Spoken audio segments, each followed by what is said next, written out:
Hey, Rob B here with Rob D, and you're listening to the Property Podcast. It's the market update. It's a super popular episode. We get lots of interest in this episode, especially with the type of news stories we'll be covering this episode. We're going to give you the inside scoop on the rental market right now and where it's booming. And we're also going to cover an agency that predicted not a house price boom this year, but a house price crash of 14%. Who are they and what have they been drinking? You'll find out in this episode.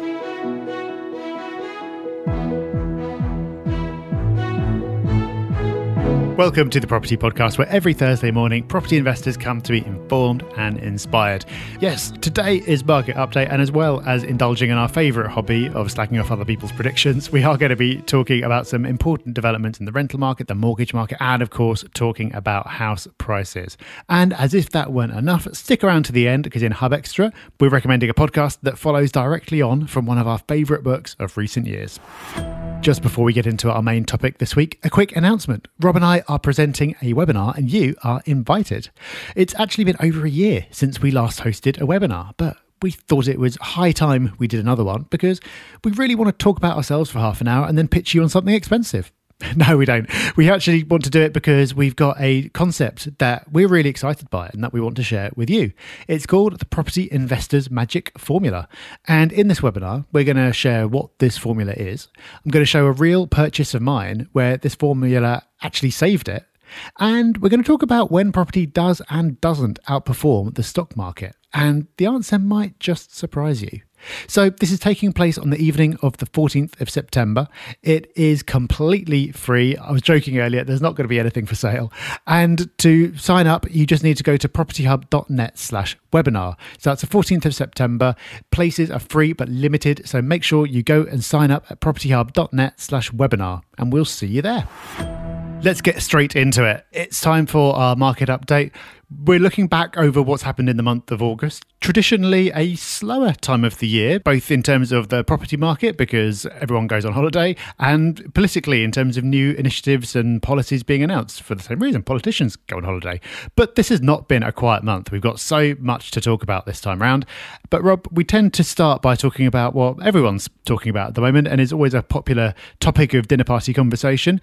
Property prices, and well worth talking about at the moment in particular, because according to this story in the FT that we're starting with, UK house prices in June rose at the fastest rate since 2004. And well worth talking about now in particular, because according to this story in the FT, UK house prices in June rose at the fastest rate since 2004. Long way back. Average house prices reached an annualised increase of 13.2% in the 12 months to June, which means the average UK home now costs £266,000. And according to one agent quoted in this piece, Rob, the increase is borderline obscene. Would you agree with that? I've almost got boom fatigue, because we've been talking about it a little while and the numbers involved, they're beginning to sound normal, but they're not normal, are they? These aren't normal numbers. These are massive numbers, and it's very easy to become blasé about double-digit growth now, but we just haven't had that since 2004, a long time. So while it may be the norm for you listening because you've heard us talk about it so much, in a way, I'm shocked that more people aren't talking about it on the street yet. And they will. They absolutely will. They aren't yet. And I think that while some people are getting into the conversation and acknowledging property prices, I think that national obsession around it, where everybody is addicted to it, is not quite here yet, even with numbers being quoted like that. And the next news story comes from BBC News. And Rob, we've talked about this previously, but it's getting even more attention. So it's worth just mentioning again. But another report saying house prices, demand changes, not tax waiver, push up prices. And the report goes on to say that stamp duty was not the cause of the current property boom. Yes, they mention a couple of other factors which are completely agree probably have been the cause, because this has been an international phenomenon. We talked on, I think it was the last market update, but certainly recently we talked about how crazy prices in the US are going, but it's happening in other markets as well. What have the countries where this is happening got in common? Well, a lot of places have got in common what we've called forced savings. Well, forced savings is one thing that they've got in common. People who kept their jobs kind of had no choice but to improve their financial position. So more people were there on the demand side. Also, lots of people suddenly reconsidering where they wanted to live and changing their lifestyles in quite significant ways. And it also does mention in passing the role of low interest rates. And I think that this is something that we're going to hear a lot more about. I'm starting to see stories talking about central banks and how their policies are affecting housing markets, whether they're exacerbating inequality and things like that. And I do think that this is going to become a bit of a theme. But I think it's good to see the conversation moving on from, oh, it's just the stamp duty cut. But I think it's good to see it moving on for a couple of reasons. One being that you get to move on to looking at the real reasons, which are actually far more interesting.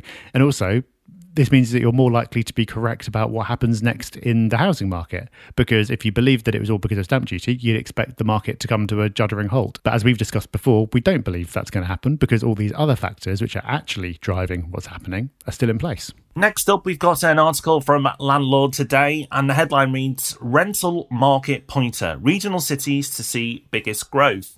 And this article, kind of given away by the headline, suggests that the regional cities are going to do better for the rental markets in the near term, and London isn't going to do as well.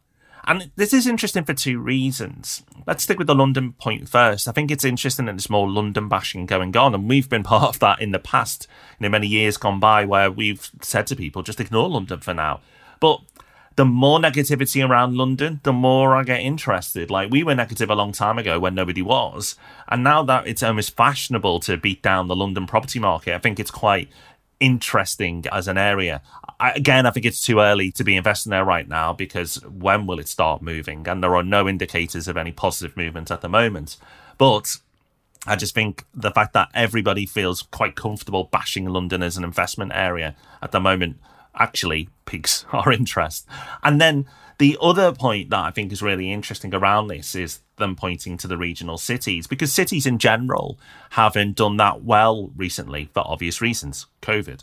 So because of that, there's been this sort of dampening down of rental levels and demand. But that is absolutely changing. And a bit of an exclusive for Property Podcast listeners, because we are closer to the rental market and we experience it on a much bigger scale, can absolutely tell you right now that the cities in the north are absolutely bouncing in terms of rental demand. The stock is flying off the shelves and rental prices are starting to move back up again. Now, it's not been reported in any data yet because this is just happening now. So there's going to be that lag effect. But you heard it here first. The regional cities are performing very well in the rental market right now. So will that carry on? We'll see, and we'll keep you updated. But it is absolutely happening, and we're seeing stuff flying off the shelves, and we're seeing rental prices starting to increase again.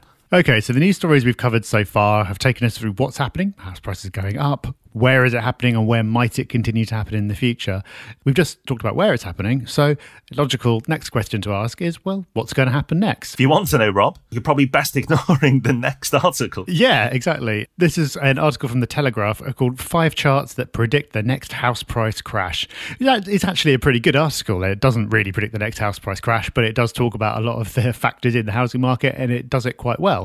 But as part of this story, they quote the opinion of a consultancy called CEBR as to what they think is going to happen to house prices in the future. And they say that based on their forecasts about what's going to happen with interest rates and everything else, they say, and I quote, it will tip house prices into correction territory. And CBR has forecast a 2% drop in house prices by the end of 2022. Oh dear, Rob. Yeah. Obviously, if the Telegraph's quoting them, these guys have got a lot of credibility. How have they done recently on their predictions? Funny you should ask, because it's always worth going back and looking at these things. And it didn't take too much to unearth the fact that this is the very same CEBR that predicted a fall in property prices this year. Well, I'll pause for a minute. How much have prices gone down by this year, Rob? No, Rob, they've not gone down. We've covered this. It's double-digit growth, remember? Yeah. Double-digit. You're right. Because I'm getting confused because they predicted a double-digit fall. They actually said that prices would fall by 13.8% this year. So... yeah. How is even after a prediction like that, CEBR a thing? Like, how can they put forward another estimate with a fall at the moment? Did they all open the wine at lunch and go, should we do it again? Should we do it again? They're going to publish this, aren't they? Like, it's absolutely ludicrous. I've been on their website and they employ multiple economists. And they actually sell their services to apparently many businesses who use them to forecast for them, which, I don't know. Would you have much faith in businesses that are using CEBR as a company to forecast the future? I want to get their client list to make sure I don't own any shares in them at all, because it's unbelievable. And I mean, they might be right this time. They might be. But I dug out the full text of the current prediction that they're making, and they don't refer back to how wrong they were last time. I'd have so much more faith in it if they said, look, this is what we said would happen. It is based on these factors. One of these factors turned out not to be correct, and as a result, this happened. I mean, you're still like more than 20% out, so I wouldn't be that impressed, but still that would be something. But still, not to even reference the fact that you were so wildly wrong, that's that's keeping a lot of economists in jobs for not much result, if you ask me. Being over 20% out, I'd not be putting out more press releases. I'd be rebranding. It's hard to be that wrong. I mean, that is really wrong. And Rob, another headline that could be concerning if you stopped at the headline reads, UK house sales plunge in July after stamp duty holiday ends. I thought the stamp duty holiday wasn't a thing and it had no impact. So what's happening here? Yeah, so I think the distinction to make here is that the stamp duty holiday is not the reason that the market is doing what it's doing. It may have been some kind of contributing factor, but it is not the reason. But what it is going to do is cause a couple of weird spikes, and that's exactly what's happening. So it's the same kind of graph you see whenever there's a change in stamp duty or a surcharge coming in and people trying to get in ahead of it, things like that. The number of June transactions was absolutely massive, and then July, it really plunges, because normally you would have allowed your transaction to take as long as it takes and be fine if it got done in July, but instead everyone rushed to get it done in June before the deadline. And the same thing may well happen again in September, because that is the next threshold, and after that point everything goes back to the way it was before. But everyone quoted in this piece says that the fact that sales are slowing down is not indicative that the market is struggling anyway. And indeed one person quoted says that he expects the number of sales happening in 2021 to be the highest since 2007, which is proper boom territory, and says, quote, the housing market remains very active and we're seeing little sign of any slowing down. Moving away from house prices now and over to news around rents. And there's a headline that I'm sure will be concerning a lot of people. And the headline reads, here they come, rent controls to be introduced in part of the UK. And the part of the UK that it's being referred to is Scotland. And apparently a deal between the Scottish National Party and the Green Party has been reached, and they're going to implement rent controls that mean that rents do not exceed 25% of household income. Now, that is really interesting, Rob, because this is going to be a first for the UK. What is also interesting, but not surprising, is other than the headline announcement, the Scottish government have given pretty much no other detail on when, how, other than the headline 25% of household income. How that's going to be measured, how it's going to be implemented, any start dates, none of that detail is here. So it might happen, but the problem is without the detail, we don't know when and we don't know exactly how it'll be implemented. No, this is very much a headline stage at the moment, because the thing that you just said about 25% of household income, that was a manifesto commitment for the Scottish Green Party, but they're doing this in collaboration with the SNP. And so that doesn't mean that they're necessarily going to get their policy through exactly how they want it. That's just what they wanted. So we have no idea really what this new policy is going to be. In Scotland, there's already a concept of rent pressure zones, which is where you're not allowed to increase the rent by more than such and such a percentage. Can't quite remember the details, to be honest, but the reason I can't remember them is that they haven't really been used. So they brought in this mechanism and then haven't really got any mileage out of it. And this may be the same again, or it could be something really new that has a major effect. We just don't know. But if they do bring in what I describe as proper rent controls, inverted commas, it'll be really interesting, because you're going to end up with two very similar nations next to each other, pursuing two very different paths. And we'll get to see how each plays out. But I wouldn't hold your breath for that because, like you've said, Rob, there is no detail at this stage, and these things do tend to take some time to work their way through. Staying with rents, this next news story is from The Negotiator, and the headline reads, "Possession claims double as eviction ban ends, but are way off normal." And I'm really pleased that this headline didn't just end with possession claims double, because that, I think, is a bit misleading, because while they have doubled from 3,000 to 7,000 orders, it's actually a lot lower than normal levels. And in the same quarter in 2019, pre-COVID, remember those glorious days, these actions are actually down by 74%.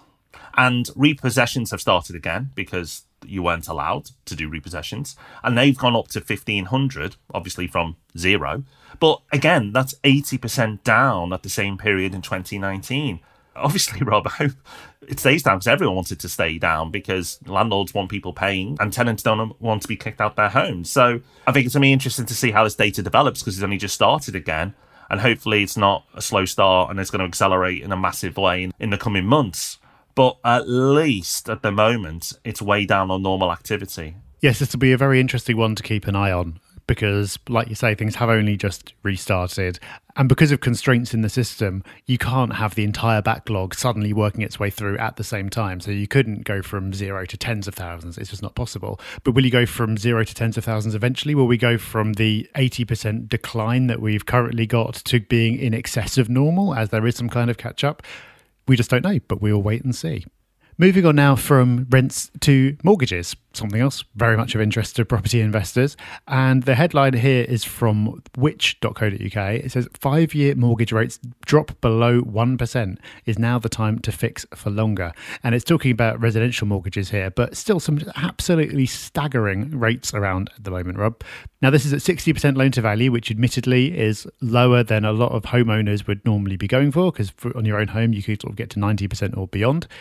But with Halifax, they've got a 2-year fix at 0.83%, and you can now get a 5-year fix for below 1%. It's 0.98. Absolutely staggering numbers. They are, but not unexpected, because this is something we've talked about for a long time now, to expect that as the market heats up for the mortgage market to really become competitive and you get offered better rates and the banks accept smaller margins. And it is absolutely playing out that way.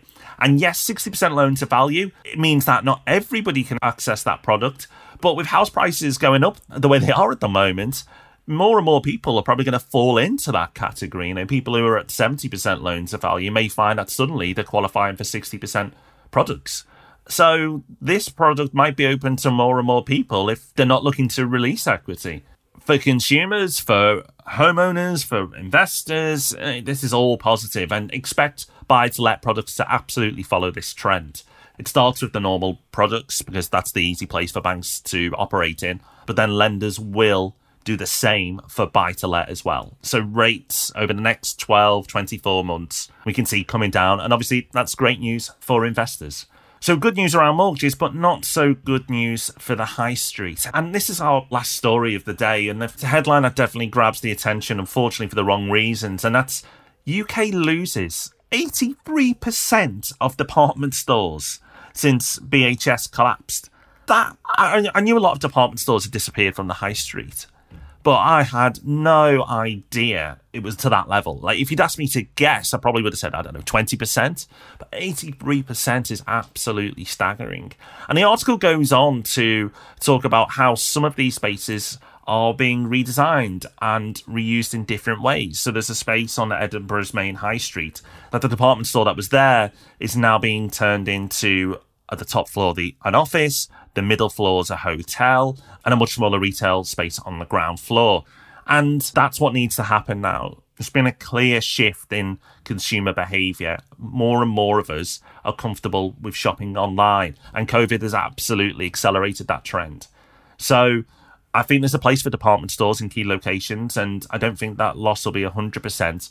But with the high street suffering, Rob, I think what's really going to be interesting now is to watch how these spaces are going to be used and what creative ideas are come up with. We were in Clerkenwell this week, a part of London, and all around us was empty offices available to let or for sale. And Clerkenwell is a really cool place to live, and it has a real shortage of housing stock. So there's kind of an obvious planning switch that could take place there, but this will be replicated all up and down the country. That's right. I think it's quite sad from a nostalgic point of view that lots of these historic high street brands have gone and are not coming back, but there's no point being emotional about it. It's being driven by consumers. It's the reality. So, and there is a big opportunity to do something with this absolute prime space in quite big locations. And like you say, Robert, it's not just this, it's going to be office space as well, increasingly. And it presents a huge challenge because these aren't necessarily easy spaces to work with. If you're looking at adding new housing, it's far easier to just whack up something brand new on a greenfield site, and I imagine cheaper as well. But it is a real opportunity to revitalise city centres and have more of a mix of residential and commercial and different types of commercial. So I really hope that the planning system and everyone locally and nationally who's involved in this type of thing does everything that can be done to encourage developments of these sites. Because at the moment, I think it is a bit sad, but it could be turned into something really great. It's time for Hub Extra now, the part of the show where we just want to give you more value. Like, we want to stack it right to the end of the podcast. And this week is absolutely no different. And I love it when we can give you a podcast recommendation. And Rob, I love it even more when it's not coming from me and it's coming from you, because that means I'm going to win. And I love what you're recommending this week, and I'll definitely be downloading the episodes. What is it? This is a podcast called Bad Blood, the Final Chapter. Now, I believe, Rob, it was you that mentioned the book Bad Blood on Hub Extra a couple of years ago. I went on to read it off the back of that, and it is the story of a company called Theranos and their charismatic founder, Elizabeth Holmes, who basically pretended that they had this incredible revolutionary medical technology, but didn't at all. And it all collapsed quite spectacularly. That is now coming to trial, and Holmes is facing up to 20 years in prison if she is convicted. And the author of that book, Bad Blood, is now doing a podcast that's filling in what's happened in the couple of years since he published the book, and is going to follow along the trial as it happens. And it is starting literally right now. I listened to the first episode this morning. It was really great, and I'm really looking forward to following the rest of it along. So if you did enjoy the book, a strong recommendation. And if you haven't read the book Bad Blood yet, then go do that, because it's a really incredible story. So that's us done for another week. We'll be back on Tuesday, of course, with Ask Rob and Rob. And of course, next Thursday with the main event, the Property Podcast. So until then, have fun. Take care. Bye-bye. Bye-bye.